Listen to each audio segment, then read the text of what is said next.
This world wasn't always so small and petty. Thousands of years ago, while the rest of men prayed to gods, the Valyrians became them.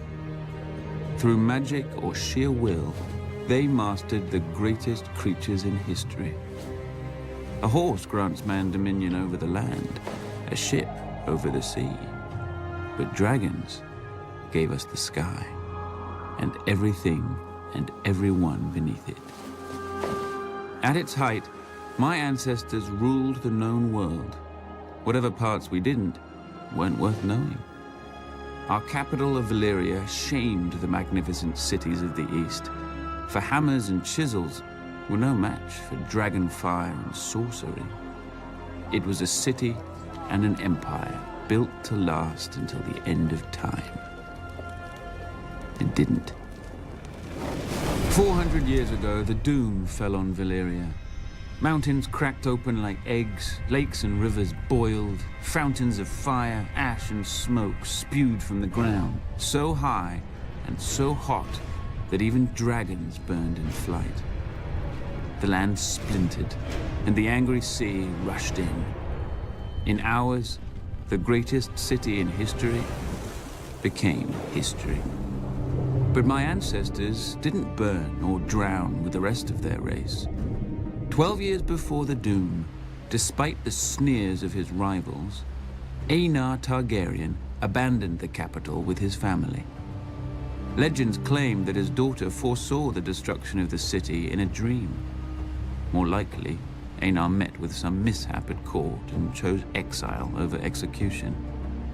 He and House Targaryen slinked away to a dreary, remote, god-forsaken island. Forsaken no longer. With arts now lost to the world, we transformed a tiny outpost into Dragonstone, a fortress fit for the last dragon lords.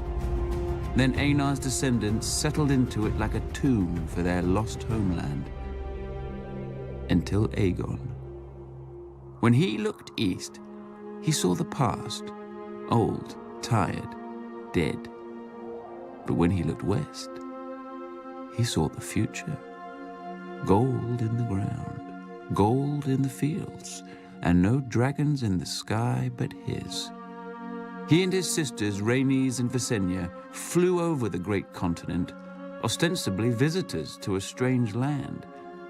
But when Aegon returned, he ordered construction of a massive table carved in the shape of Westeros, with all the notable rivers and mountains that they had seen.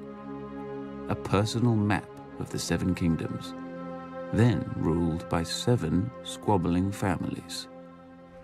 House Durrandon held the Stormlands from their seat at Storm's End, due south of Dragonstone.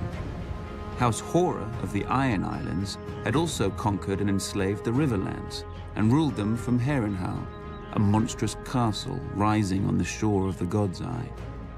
House Stark held the frozen wasteland of the north, the oldest, largest, and emptiest of the kingdoms.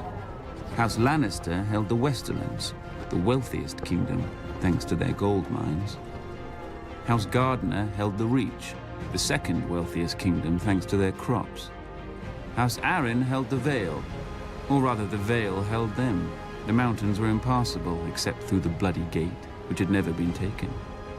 House Martell held the deserts of Dorne, probably because no one else wanted them. Together, the 7 kingdoms made Westeros, a realm that wasn't yet a realm, ruled by great families who didn't know what greatness was. Aegon would teach them.